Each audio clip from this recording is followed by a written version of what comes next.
الشيطان اللعين الرجيم بسم الله الرحمن الرحيم الحمد لله رب العالمين والصلاة والسلام على أشرف الأنبياء والمرسلين والشفيع المذنبين أبي القاسم محمد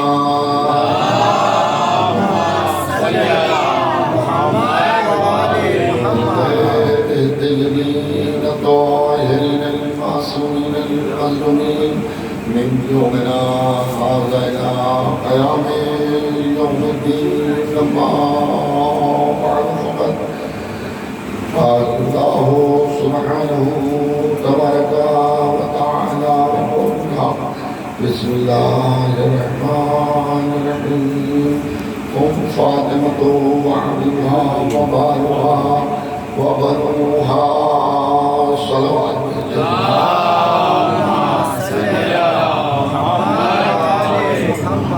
حضرات ابھی آپ نے حدیث قصہ شریفہ کی تلاوت کو سماعت فرمایا اور جو حدیث قصہ ہے وہ نزول آیت کثیر کہ کس طرح سے آیت کثیر کا نزول ہوا ہے اس کا ذکر اس میں کیا گیا ہے اور یہی وہ دعا ہے کہ جس میں دعا کی قبولیت کا بھی اعلان کیا ہے اور یہی وہ چیز ہے کہ جس میں اللہ نے نبوت و امامت کا سنگم جہاں پر تھا وہاں پر مرکز صدیقہ طاہرہ حضرت فاطمہ زہرا سلام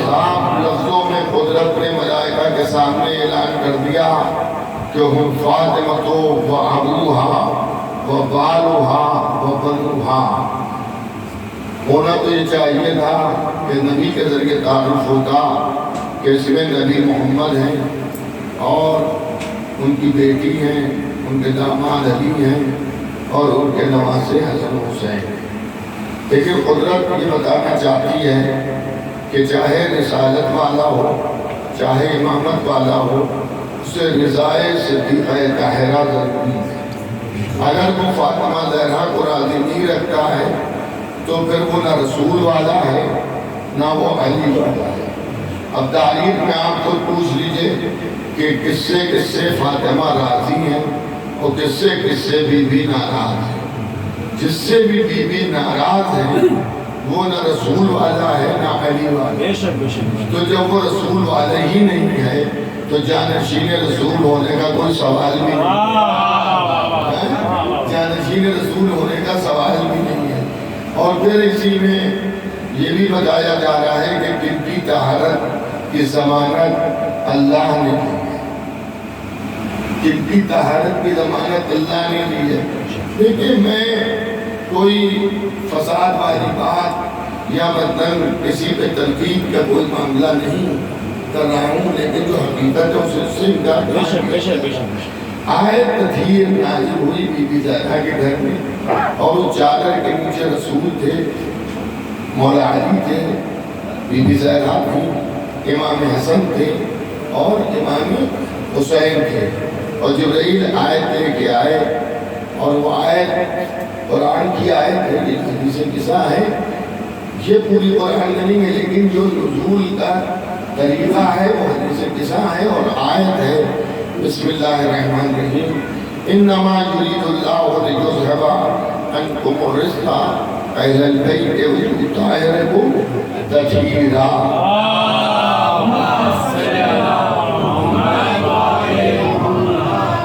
اب آپ ذرا قول کیجئے ملاحظہ فرمائیے کہ آیت تطہیر اہل بیت کی شان میں نازل ہوئی اور آیت تطہیر میں صاف اعلان کر دیا گیا کہ اللہ نے ان کو ہر رجس سے نجاست سے پاک رکھا ہے جو پاک رکھنے کا حق ہے ہمارے دوسرے مسلمان بھائی اس کا اعلان اس کا ترجمہ یہ کرتے ہیں کہ اللہ نے پاک کر دیا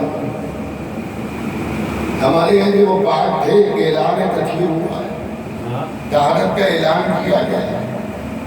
وہ کہتے ہیں کہ پاک نہیں تھے، آئے تطہیر کے بعد ان کی طہارت کا اعلان ہوا ہے، وہ پاک کر دیے گئے۔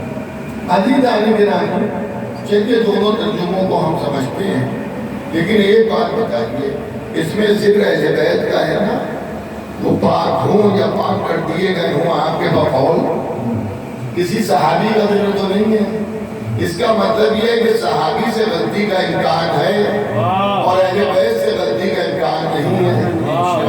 تو جب مولا علی موجود ہیں اور دوسرے کو کا انتخاب کیا گیا تو اس کا مطلب یہ ہے کہ آپ نے ایسوں کا انتخاب کیا کہ جن سے غلطی کا امکان ہے، لیکن اللہ کا شکر ہے کہ ہم نے اس کے ہاتھوں وہ بیعت کی کہ جس سے غلطی کا امکان ہے ہی نہیں، اس سے غلطی ان سے غلطی کا امکان ہے۔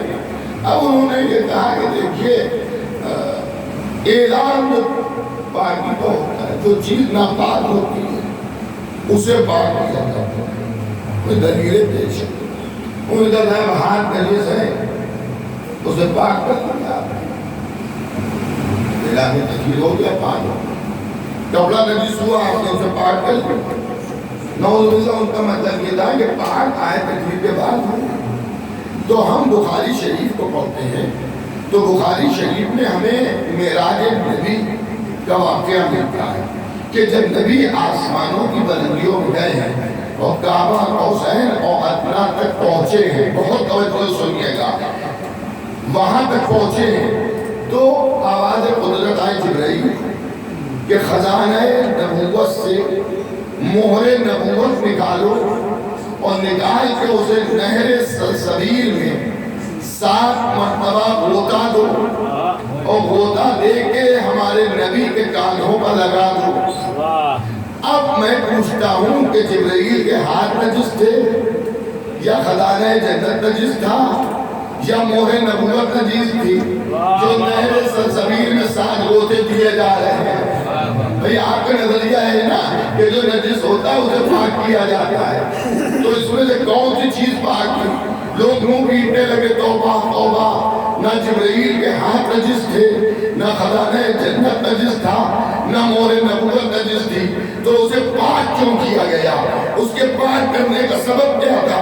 تو نہیں تو اس کا سبب یہ تھا کہ پاک تھی مہر نبوت مگر اسے نبی کے کانوں پر جانا تھا۔ ہائے میرے والد مرحوم مولانا مرزا محمد عالم صاحب علیہ مقام فرمایا کرتے تھے مولا علی کا ذکر وہ ہے جو سر پہ چڑھ کے بولتا ہے، آل محمد کے فضائل وہ ہیں جو دشمنوں کے منہ سے بھی نکل جاتے ہیں۔ تو انہی نے یہ لکھا کہ نجس کچھ نہیں تھا لیکن نبی کے کاندھوں پر جانا تھی تو اعلان تطہیر ضروری تھا۔ تو ہماری سمجھ میں یہ آ گیا کہ جو چیز نبی کے کاندھوں پر جانے والی ہوتی ہے وہ پاک ضرور ہوتی ہے مگر اعلان طہارت کیا جاتا ہے۔ آپ کا جملہ اعلان طہارت کیا جاتا ہے، جس طرح سے مہر نبوت کا اعلان طہارت اس لیے ہوا کہ اسے نبی کے کاندھوں پر جانا تھی، تو اب اگر کسی کے قدم نبی کے کاندھوں پر جانا ہوگے تو پاک تو ضرور ہوں گے مگر آئے تطہیر اعلان طہارت کرے گی۔ ایک اور ضرورت بھیج دیجئے،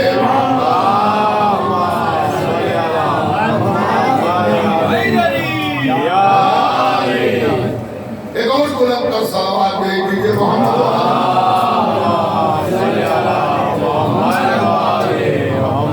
تو آئے تطہیر اعلان طہارت ہے۔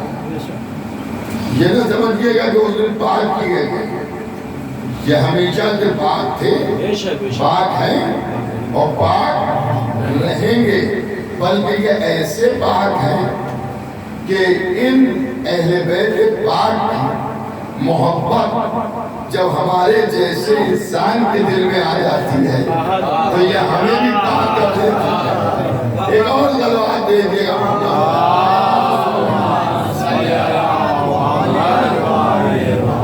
اسی لیے ارشاد ہوا ہے کہ ہمارے شیعوں کو اللہ نے ہمارے فاضل دینت سے خلق کیا، تو ہم پاک تو ہمارے شیعہ بھی پاک۔ ہے تو ہم اہل بیت پاک کے پاس پڑھا.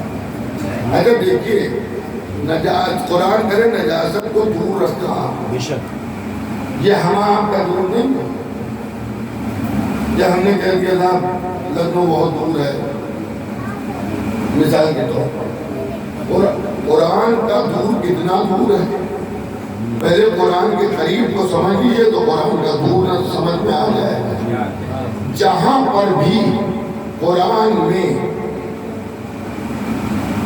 قیامت کا ذکر ہوا ہے، بیشتر جگہوں پر قیامت کو قریب سے تشبیہ کی ہے. جب آپ قیامت کو پڑھیں گے تو لگے گا کہ رات میں پڑھ رہے ہیں قرآن کی آیت، صبح تک کہیں قیامت نہ آ جائے، اتنی قریب کہ بس قیامت آنے والی ہے.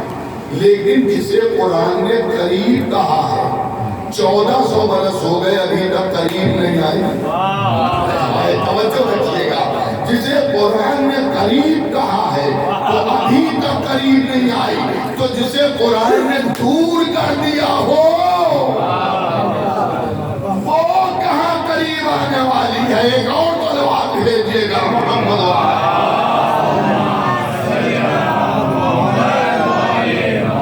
اس سے بہتر صلوات بھیجیے محمد.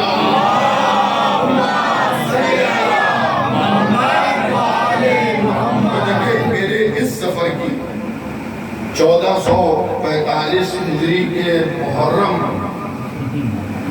کہ اس سفر کی میرے پڑھنے کی بمبئی میں یہ آج آخری تقریر ہے. کل میں انشاءاللہ اپنے وطن واپس چلا جاؤں گا تو میں بھی کچھ آپ کی خدمت میں عرض کرنا چاہتا ہوں، مگر صلوات بھیجیے محمد و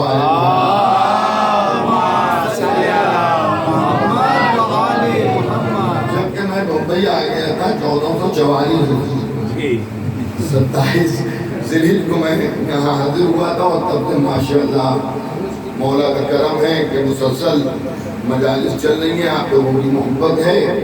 اور کل جب میں پہنچوں گا تو انشاءاللہ کل ہی سے وہاں بھی سلسلہ شروع ہے، اور یہی میری دعا ہے مولا سے کہ خدمت لیتے رہے چاہے جہاں ہیں، کیونکہ ان کی خدمت باعث شرف و عزت، ذرے کو آفتاب ان کی خدمت بنا دیتی ہے، قطرے کو سمندر ان کی خدمت بنا دیتی ہے. جو ان کے در پر آ گیا وہ کامیاب ہو گیا، اور جو ان کے در سے دور ہوا وہ جتنا بھی کامیاب ہو وہ ناکام ہو گیا. ایک اور صلوات بھیج دیجیے محمد و آل محمد.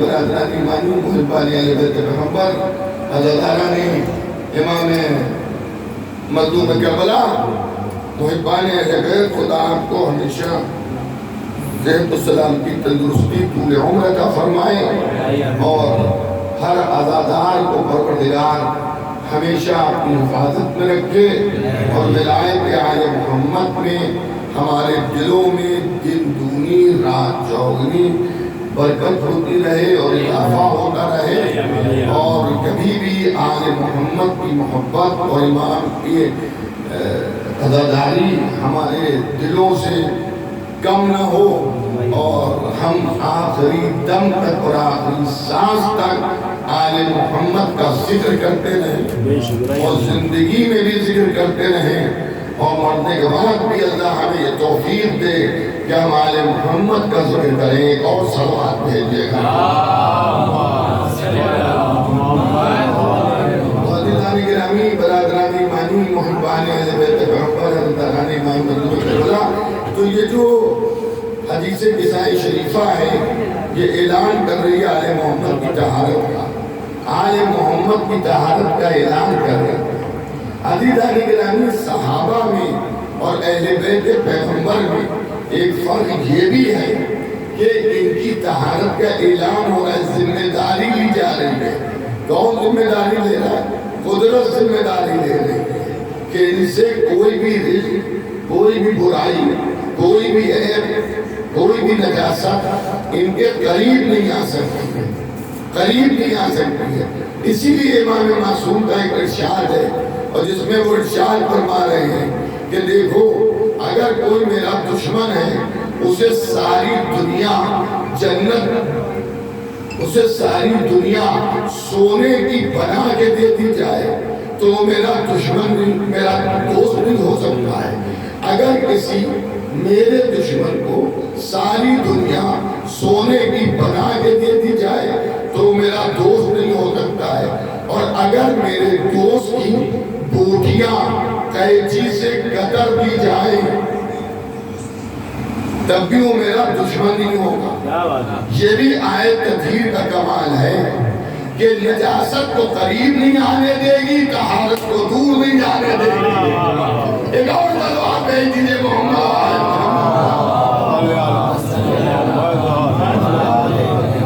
اچھا تو کہ انجام اذان چل رہے ہیں، اور تقریباً انجام اذان کو آج جو ہے 18واں دن ہے کہ جب ہم اور آپ عزاداری میں مشغول ادائے امام حسین ہیں، اور یہ 18 دن پتہ ہی نہیں چلی۔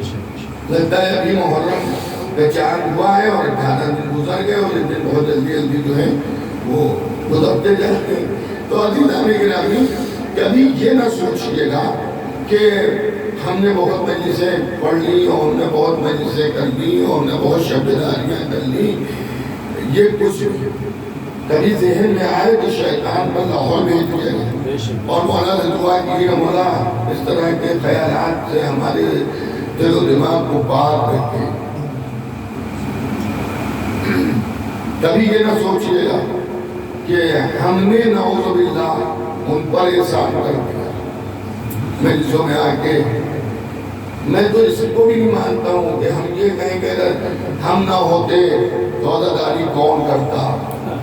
نہیں، درخت روتے، پتھر روتے، زمین پہ زراعت روتے، جن روتے، جانور امام حسین پر روتے، اگر انسان نہ روتے تو امام حسین صلی اللہ علیہ وسلم کا ذکر کسی کا محتاج نہیں ہے۔ اہل بیت کا احسان ہم پر، ہم دوران ہم سب پر ہے۔ ہم ذکر آل محمد کر کے اپنی نسل کی طہارت کی گواہی دیتے ہیں۔ مولا علی کے فضائل ہم نے پڑھے، آپ نے سنے، آپ نے پڑھے، ہم نے سنے۔ بے ساختہ چہرے پر مسکراہٹ آ گئی، ہاتھ بلند ہو گیا، سبحان اللہ، ماشاءاللہ، نعرے لگنے لگے، یہ سب ہونے لگا۔ تو یہ مولا علی پر احسان نہیں ہو رہا، مولا علی کا ذکر ہم پر احسان کر رہا ہے۔ آپ کہیں مولا علی کا ذکر آپ پر احسان کیسے کر رہا ہے؟ ہم علی کے ذکر پر مسکرا کے، خوش ہو کے اپنی ماں کی طہارت کی گواہی دے رہے ہیں۔ ہم اپنی ماں کی طہارت کی گواہی دے رہے ہیں کہ ہماری مائیں پاک ہیں۔ دیکھیے میں نے زینبیہ کے عشر اولیاء میں میرا موضوع تھا کہ حضرت علی وارث انبیاء، حضرت علی وارث انبیاء۔ اس میں یہ بہت سی چیزیں پڑھنا رہ گئی، اس میں ایک چیز آگے بھی سمجھئے کہ حضرت عیسیٰ بغیر باپ کے پیدا ہوئے، تو یہودیوں نے ان کی ماں پر، حضرت مریم پر انگلی اٹھائی کہ بغیر باپ کے کیسے ہوتے۔ تو قدرت نے ان پر وحی نازل کی کہ آپ چپکی کا روزہ رکھ لیجئے گا، آپ کوئی جواب ہی نہ دیجئے گا، آپ چولہے کی طرف اشارہ کر دیجئے گا۔ حضرت عیسیٰ جس میں لیتے اس کی طرف عیسیٰ کی طرف اشارہ کر دیجئے گا، حضرت عیسیٰ کی طرف۔ اب وہی ہوا جو ہونے والا تھا کہ جیسے لوگوں نے دیکھا یہودیوں نے، انہوں نے کہا بھئی یہ کیا بغیر باپ کے یہ بیٹا گود میں کیسے؟ تو انہیں اشارے دے گا میں چھٹی کا روزہ رکھتے ہیں، اس زمانے میں اس کا روزہ دے بات نہیں کریں، اور چولہے کی طرف اشارہ کر دیا۔ توجہ کیجئے گا، چولہے کی طرف اشارہ کر دیا کہ اس سے بچے ضرور ہو۔ اب ابھی کا پیدا ہوا بچہ یا 2-3 دن کا پیدا ہوا بچہ بولنے کے لائق تو نہیں ہوتا ہے، لیکن اللہ نے حضرت عیسیٰ کو گویا کیا اور وہ بولے، جس کا ذکر قرآن نے کیا۔ میں اللہ کا بندہ ہوں، اس کا نبی ہوں اور صاحب کتاب ہوں۔ اب اتنے چھوٹے بچے کو جب بولتے دیکھا تو ان کی بھی سمجھ میں آیا کہ معاملہ ہے، مگر سب نہیں سمجھے، کچھ سمجھے، لیکن وہ کچھ جتنے بھی تھے ماں کے حق میں بیٹی کی گواہی کو مان لیا۔ آپ سمجھے نہیں سمجھے؟ یہودی ہیں مگر ماں کے حق میں بیٹے کی گواہی کو مان رہے ہیں۔ وہ مسلمان کیسے ہیں کہ دربار میں فاطمہ اپنے بیٹوں کو پیش کر رہی ہیں گواہی میں، اور وہ علاقہ فدق میں کے معاملے میں یہ کہہ رہے ہیں کہ ہم بیٹوں کی گواہی کو نہیں مانیں گے۔ جبکہ عیسیٰ میں اور اہل بیت میں فرق یہ ہے کہ حضرت عیسیٰ نے فقط اپنی ماں کی طہارت کی گواہی دی۔ حضرت عیسیٰ نے فقط اپنی ماں کی طہارت کی گواہی دی، لیکن آل محمد کی محبت آج تک نسلوں کی طہارت کی گواہی دے رہی ہے۔ ایک اور تلوار دے دیجئے۔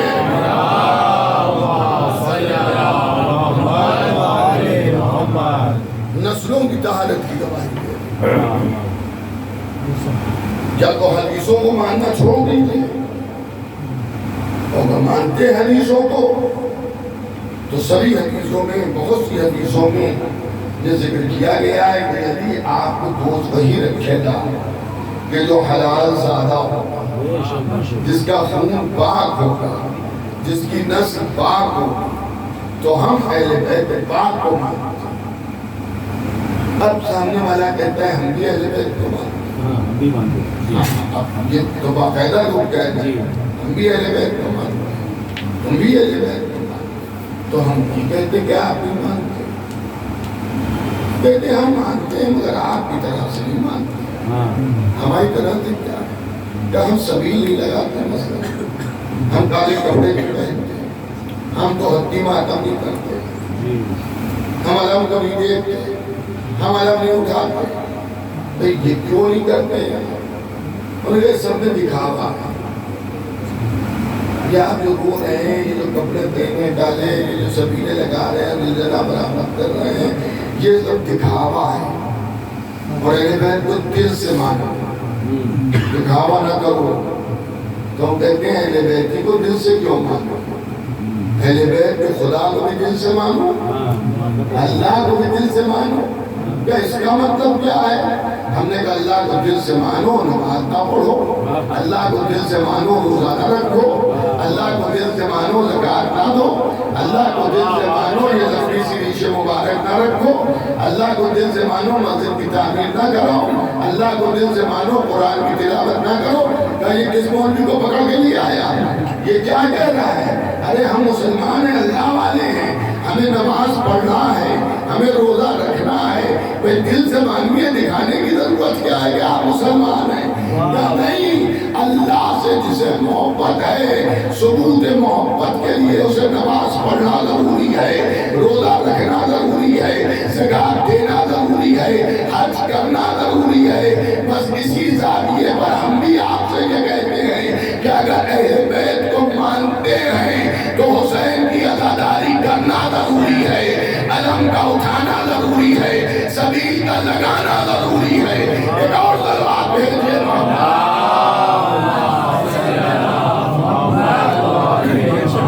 اب بیوقوف اس طرح سے بنایا جاتا ہے کہ صاحب ایسا ہے، سب ٹھیک ہے، ان کو آپ کی سب کی ضرورت تھوڑی ہے، امام حسین کو، مولا علی کو یہ سب ضرورت تھوڑی ہے، بالکل ضرورت نہیں ہے ان کو ضرورت نہیں ہے سب کی۔ وہ کوئی ہماری مجلس پڑھنے سے مولا علی کی شخصیت بڑھ نہیں جائے گی، سمجھ گئے؟ تو پھر کسی چیز کو آپ اللہ کے اوپر رکھیے کہ اگر ساری دنیا نماز پڑھنے لگے تو کیا اللہ کچھ بڑا ہو جائے گا، اس کی عظمت بڑی ہو جائے گی؟ کیا اگر ساری دنیا نماز پڑھنا چھوڑ دے تو کیا اللہ کی عظمت گھٹ جائے گی؟ نہیں، نہ اس کی عظمت ہم سے بڑھے گی، نہ اس کی عظمت ہم گھٹا سکتے ہیں، لیکن ہم جب نماز پڑھیں گے تو ہماری عظمت بڑھے گی۔ نبی کہہ رہے ہیں کہ نماز جو ہے مومن کی معراج ہے، مومن کی معراج ہے۔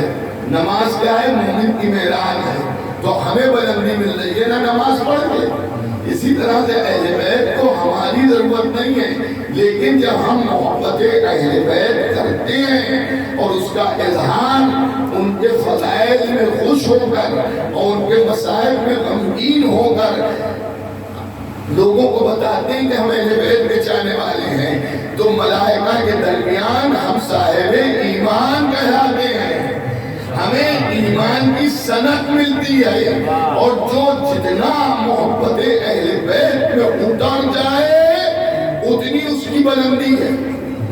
دیکھیں سب کے سب برابر نہیں ہے، ایک مومن دوسرے مومن کو اپنے سے بہتر سمجھے، یہ تعلیمات اہل بیت ہے کہ میں آپ کو اپنے سے بہتر سمجھوں، آپ ان کو اپنے سے بہتر سمجھیں، ان کو اپنے سے بہتر سمجھیں، اپنے سے بہتر سمجھیں کہ یہ ہم سے زیادہ محب اہل بیت، لیکن تمام محبان اہل بیت برابر نہیں ہیں۔ رسول خدا نے کسی کو ایمان کے 8 درجے دیے، کسی کو ایمان کے 9 درجے دیے، کسی کو ایمان کے 10 درجے دیے۔ حضرت سلمان محمدی ایمان کے 10 درجوں پر فائد ہے، اور پھر 10 درجے کے بعد نبی نے کسی کو کوئی درجہ ایمان کا نہیں دیا۔ حضرت علی کل ایمان، آج اپنے مولائے متقیان ہوئے کل ایمان ہے، جس چیز کو بھی آپ ایمان سمجھتے ہیں وہ سب کی سب حضرت علی کی ذات والا صفات میں موجود ہے۔ مسلمان اگر دعا کرتا ہے کہا ہے میں کرتا ہے پروردگار ہمیں حق کا راستہ دکھا، پروردگار ہمیں حق پہ باقی رکھ، پروردگار ہمیں حق سے منحرف نہ کرنا۔ ایک صحابی نبی کے خدمت میں آئے اور آنے کے بعد انہوں نے کہا کہ اللہ کے رسول روز ہم حق کی بات کرتے ہیں، آج ہم حق کو دیکھنا چاہتے ہیں کہ حق ہے کیا؟ نبی نے ایک حجرے کی طرف اشارہ کیا کہ یہاں چلے گا۔ اب جو اندر گئے تو وہاں حضرت علی کو پایا، اب جو حضرت علی کو پایا تو وہ نکل گیا کہ رسول اللہ ہمیں حق کو دیکھنا ہے، اسی میں چلے گا ہی اسی حجرے کی طرف اشارہ گئے کہ حضرت علی کو دیکھتے۔ کئی بار ایسا تو وہ صاحب الجھ گئے اور انہیں نے کہا یا رسول اللہ کئی بار آپ نے مجھے وہاں بھیجا، میں آپ سے کہہ رہا ہوں آپ کی زیارت مجھے کرنا ہے، آپ وہاں جا رہے ہیں، آپ مجھے وہاں بھیج رہے ہیں۔ تو کہا تم نے کیا دیکھا؟ کہا علی کے سوا کوئی دکھ ہی نہیں رہا، ہمیں حق دیکھنا ہے اور وہاں علی کے سوا کوئی دکھ ہی نہیں رہا ہے۔ تو نبی کریم نے ارشاد فرمایا کیا علی کے علاوہ بھی تو کچھ حق سمجھتا ہے؟ ارے علی ہی حق ہے، صلوات ہے۔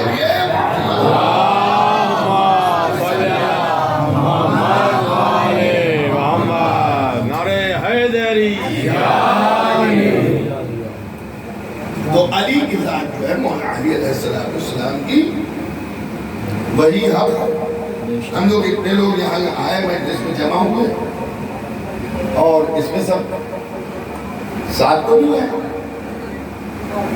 اگر کوئی ساتھ بھی آیا 2-4 دوست ایک ساتھ آئے تو اگر میں پوچھوں کہ آپ 2 آدمی ساتھ میں آئے لیکن آپ میں سے آگے کون تھا؟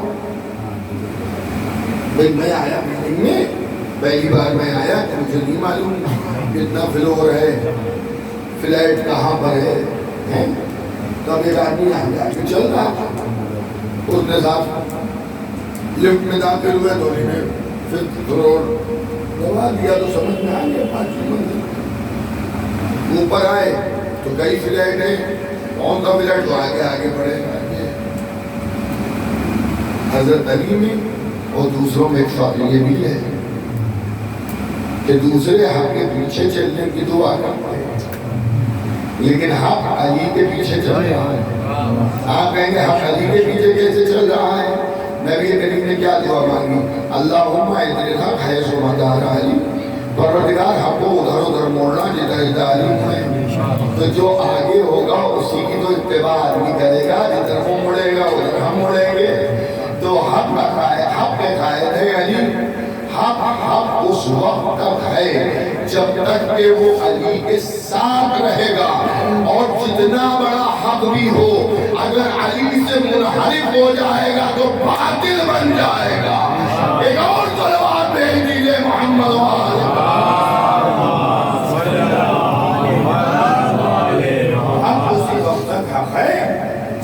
کہ مولا علی کے پیچھے پیچھے تھے، اور جہاں وہ مولا علی سے منحرف ہوا پھر وہ حق نکلا، پھر وہ باطل بن گیا۔ اچھا ہم دیکھیے ہمارے یہاں جو باتیں کہی جاتی ہیں، ممبر سے پڑھی جاتی ہیں، اس کا کچھ نہ کچھ پس منظر ہوتا ہے۔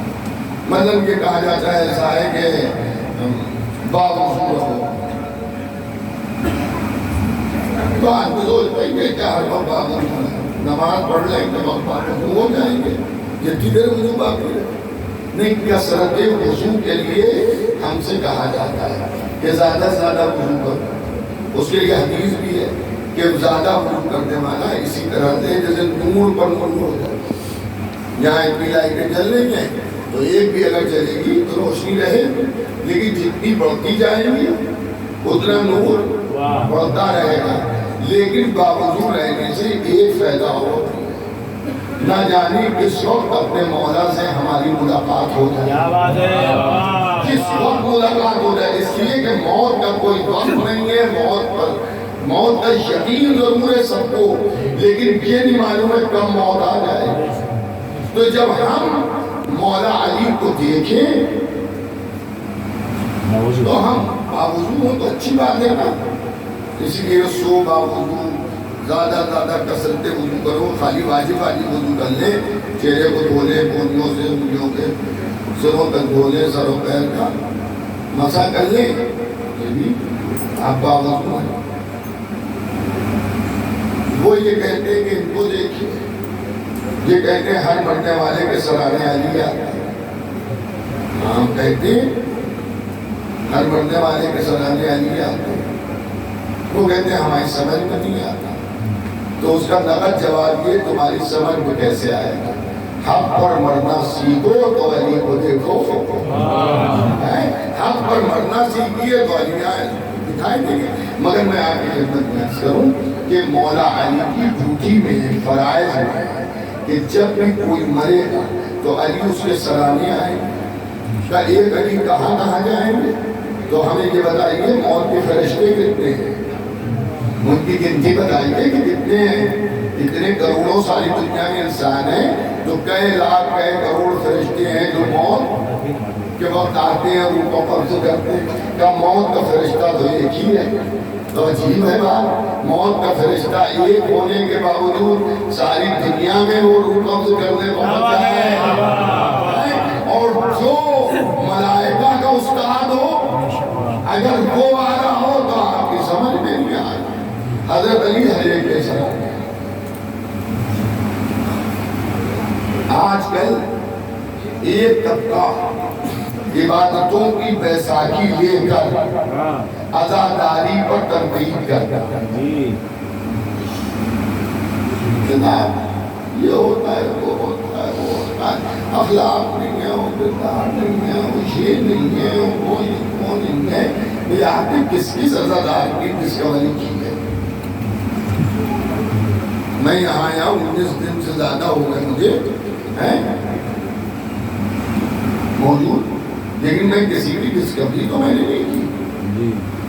بہت سے ایسے مومنین یہاں پر میرے سامنے جنہوں نے میری اکثر مجلسوں میں شرکت کی اور سنا، لیکن میں نے ان کی ڈسکوری تھوڑی کی کہ وہ کیسے ہیں، میں نے تو ان کو عمل خیر میں دیکھا، یا ممبر کو مدح آل محمد میں اشعار پڑھ رہے ہیں، یا فرش اعلیٰ پر بیٹھے ہوئے آل محمد کے فضائل میں خوش ہو رہے ہیں، یا آل محمد کے مصائب کو سن کر رو رہے ہیں، کسی امام باڑے میں ہیں، کسی مسجد میں ہیں، تو ہم کیسے یہ کہتے ہیں کہ صاحب یہ سب غلط لوگ؟ ہم تو نہیں کہہ سکتے، ہم اس لیے نہیں کہہ سکتے ہیں کہ ہم نے تو ان کو جب دیکھا اچھے کام میں دیکھا۔ اکثر لوگ ہم لوگوں سے رشتوں کے بارے میں لوگوں کی بارے میں پوچھ رہے، آپ بمبئی جاتے ہیں وہاں سے لڑکی کا پیغام آیا ہے خدا صاحب کو آپ جانتے ہیں، ہم تو ایک بات کہتے ہیں دیکھیے بھیا ہم سے نہ پوچھیں، ہم آپ کو صحیح رپورٹ نہیں دے پائیں گے۔ کیوں؟ آپ سے زیادہ کون صحیح بتائے گا؟ ہم نے کہا اس لیے کہ ہمارے نظر میں تو ہر شیعہ جو ہے وہ صحیح ہے، اس لیے ہم اسے جب دیکھتے ہیں تو کوئی اچھے ہی کام کرتے ہوئے دیکھتے ہیں، سمجھ گیا؟ نماز پڑھتے دیکھتے ہیں، سبیل میں پیاسوں کو پانی پلاتے دیکھتے ہیں، تبرک بانٹتے دیکھتے ہیں، واہ واہ سبحان اللہ کرتے دیکھتے ہیں، صلوات بھیجتے دیکھتے ہیں، نعرے لگاتے دیکھتے ہیں، امام حسین اہل بیت پر روتے ہوئے دیکھتے ہیں، تو ہمیں تو ہر شیعہ اچھا لگتا ہے، کیونکہ ہم نے اس کی برائی دیکھی۔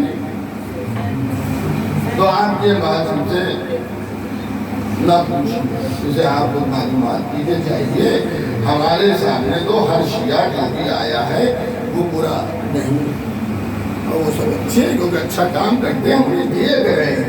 آپ سے بتائیے یہاں بہت سے ایسے ہیں، ایسے بھی بہت سے تو نہیں ہوں گے، لیکن ہاں دو چار ایسے بھی ہوں گے جنہیں میں منہ در منہ پہلی بار دیکھ رہا ہوں، جامع ازا میں پہلی بار دیکھ رہا ہوں، تو میں انہیں تو دیکھ رہا ہوں تو میں تو ان کو اچھا کام کرتے دیکھ رہا ہوں نا۔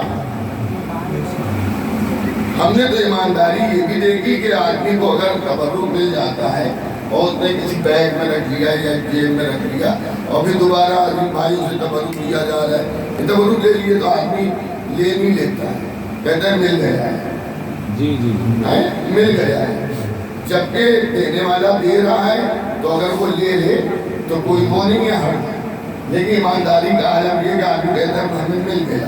اب وہ اور بات ہے کہ زیادہ تبرک ہے اگر تو انہیں کہا یہ بھی رکھیں گے، لیکن آپ نے اسے اطلاع دی کہ ہمیں مل چکا ہے، ہمیں مل چکا ہے، تو ایسی صورت میں ہم کسی شیعہ کو، کسی عزادار کو، کسی ماتمدار کو، کسی امام حسین کے چاہنے والے کو، کسی اہل بیت کے ماننے والے کو ہم یہ تو نہیں کہہ سکتے کہ یہ برا ہے۔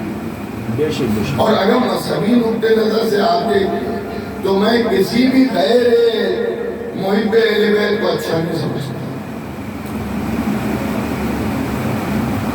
آپ اس کے لیے جو بھی کہیے مجھے کہیے کہ ساتھ میں تعصبی ہیں، میں بات ہے بھائی عرض کر رہا ہوں اس لیے کہ ہم نے انہیں کبھی اچھا کام کرتے ہی نہیں دیکھا، ہم نے اچھا کام کرتے نہیں دیکھا۔ ارے کل ہی تو وہ آپ کے سامنے نماز پڑھ رہے تھے، تو ہم نے کہا نماز تو پڑھ رہے تھے مگر فقہ آل محمد کے خلاف پڑھ رہے تھے، میں کیا عرض کر رہا ہوں، وضو تو کر رہے تھے مگر فقہ آل محمد کے خلاف کر رہے تھے،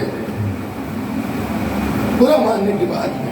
ہم نے کہا فقہ آل محمد، ہم نے کہا فقہ آل محمد، میری ایک ویڈیو ہے علم چینل کے اوپر طریقہ وضو، فقہ آل محمد کے مطابق طریقہ وضو ہے، اور یہ سب میں نے ویڈیو اس لیے بنانی ہے کہ لوگوں کا ہم سے بھی مطالبہ ہوتا ہے کہ مجلسوں میں یہ پڑھ دیے وہ پڑھ دیے وہ پڑھ دیے، تو ہم نے خالی وقت میں بہت سی ایسی ویڈیو بنائی ہیں، آپ کو اگر سب دیکھنا ہے تو اس میں دیکھیے، مجلس میں فضائل میں پڑھوں گا سنیے آپ، فقہ کو دیکھنا ہے، نماز میں نے تو اتنی نماز کی ویڈیو بنا دی ہے کہ اس جتنی ویڈیو پہ عمل کرنا دشوار ہو جائے گا، سمجھے آپ؟ رمضان کے ہر شب کی نماز ہے، مہینے کی پہلی تاریخ کی نماز، چاند رات کی نماز، اور اس دن کی نماز اور اس دن کی نماز، بھئی ہم بتاتے جا رہے ہیں آپ پڑھتے جائیں، لیکن اب کتنے لوگ عمل کرتے ہیں کہ تو اللہ ہی بہتر جانے، کرتے ہیں مومنین عمل بھی اس پہ کرتے ہیں، لیکن مجلس میں مطالبہ نہ کیجئے کہ فضائل کے علاوہ کچھ پڑھنا، ہر چیز کا ایک موضوع ہوتا ہے، ہر چیز کا ایک موضوع ہوتا ہے، ناشتہ آپ کو مل رہا ہے اس کا ایک الگ موضوع ہوگا، ناشتہ جسے کا ہے، کھانا آپ کھا رہے ہیں اس کا ایک الگ موضوع ہوگا۔ اگر میں آپ کو لکھنؤ آپ آئے ٹھٹرتے جاڑے ایسے کہ صاحب بالکل نالیوں کا پانی جمع جا رہا ہے، اور میں نے جو ہے وہ نیبو کا اور تخم پالک کا ڈلا ہوا اس کے اندر جو ہے برف بھری ہوئی، اور میں نے کہا لیجیے آپ ہاتھ جوڑ لیں گے، میں مسافر ہوں، ممبئی سے آیا ہوں، یوں ہی وہاں گرم اور یہاں ٹھنڈا، میں یوں ہی اپنے جسم کو ایڈجسٹ کر رہا ہوں، یہ موضوع جو ہے وہ جنوری اور دسمبر کا نہیں ہے، یہ مئی جون میں جب کوئی دھوپ سے تھکا ہوا آیا ہو تو تھوڑی دیر پھیل کر یہ پلائیے گا تو دعائیں دے گا، وہ کہیں گے اس وقت آپ چائے پلا دیجیے، میں کیا آپ سے عرض کر رہا ہوں، تو ہر زمانے کا ہر محل کا ایک موضوع ہوتا ہے، ہوتا ہی نہیں ہوتا ہے. میں کسی بھی شادی میں کالے کپڑے پہن کے اور بغیر گنجی کیے سوگوار کی حیثیت سے جاؤں اور جا کے لڑکی کے باپ کے گلے لگ کر آنسو بہاؤں اور وہاں کے کہوں بڑے افسوس کا موقع ہے کہ آپ کی بیٹی دوسرے گھر میں جا رہی ہے. پالا آپ نے، پوسا آپ نے، اور وہ آپ کے دل پہ ٹکڑا اب دوسرے گھر میں جا رہا ہے تو وہ دھکیل دے گا مجھے. میں نے کوئی غلط بات تو نہیں کی. دوسرے اب ایک اچھی گھر میں بنی ہے آپ کے 19 سال 20 سال 21 سال کی ہوئی، اب وہ دوسرے کے گھر میں جا رہے ہیں. وہاں کا کیا ماحول ہے ابھی آپ کو پوری طرح سے اس پر اس کا بھی یقین نہیں ہے. ہر باپ ذرا سا ڈرا ہوا ہوتا ہے. تو میں نے تعزیت کی. تو یہ آپ بتائیے اس کو کوئی اچھا سمجھے گا پاگل ہو گئے کیا؟ مبارکباد کا موقع ہے. ارے صاحب کسی کا کڑیہ جوان مر گیا سمجھے آپ، اور وہ تڑپ تڑپ کے اطلاع گیری کے فلاں صاحب کا کڑیہ جوان مر گیا. میں نے جلدی سے بیوی سے کہا کہ ایسا ہے ذرا عمدہ کپڑے نکالو، شوق کپڑے کلرفل. اور میں نے صاحب نہایا بہایا، بالوں میں کنگھی کی اور پرفیوم خوب لگایا، اور لگانے کے بعد میں گیا اور آنے کے بعد لڑکے گھر پر رو رہا ہے. ہم نے کہا رونے کی کیا ضرورت ہے؟ باپ کے سامنے بیٹے کا مر جانا یہ اس کا امتحان ہے، اور اللہ نے آپ کا امتحان لے لیا، آپ کامیاب ہو گئے، مبارک ہو آپ کو. تو وہ کچھ کہنے گئے 2-4 لوگ مارنے کو تیار ہو جائیں گے. مذاق کا موقع ہے. یہ تو آپ دیکھیں کس عالم میں آئے، لگ رہا ہے کسی ولیمے اور شادی میں آپ آئے. تو ہر چیز کا ایک محل ہوتا ہے. تو مجلس کا بھی ایک محل ہے کہ اس میں ذکر فضائل علی ہو اور مصائب اہل بیت ہو. ایک اور سلوات بھیج دیجیے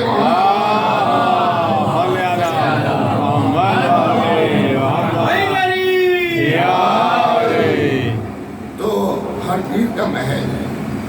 بالخصوص عشرۂ غلام میں پہلا عشرہ، اس کے اندر تو صرف اور صرف ذکر فضائل اہل بیت اور مصائب اہل بیت ہونا چاہیے.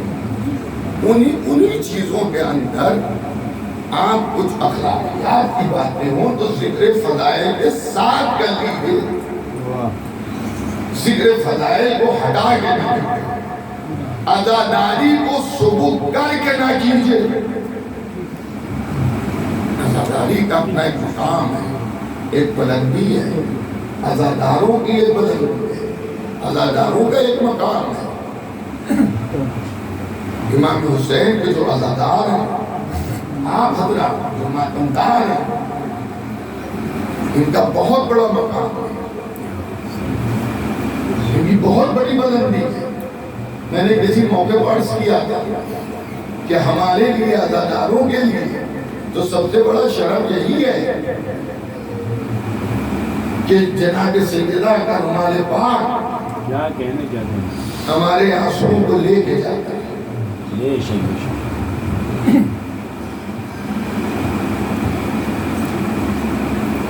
یہ ایک عبادت ہے، عمل ہے.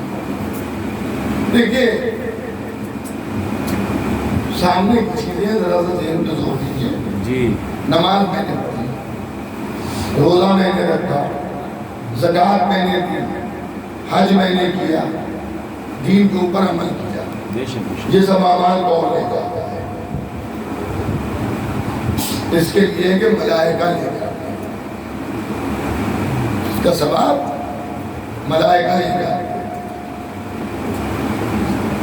لیکن جب ہم امام حسین پر روتے ہیں تو یہ آنسو کون لے جاتے ہیں؟ معصومہ کونین لے جاتے ہیں. لے جاتے ہیں نہیں لے جاتے. تو دیکھیں بڑے گھروں میں سب نوکر چاکر ہوتے ہیں. جو سیٹ کی بیوی ہے وہ ہر وقت بازار میں خریداری کے لیے نہیں جاتی. لیکن اگر کوئی زیور خریدنا ہے، کوئی ہیرے کا ہار خریدنا ہے، میں مثال دے رہا ہوں، کوئی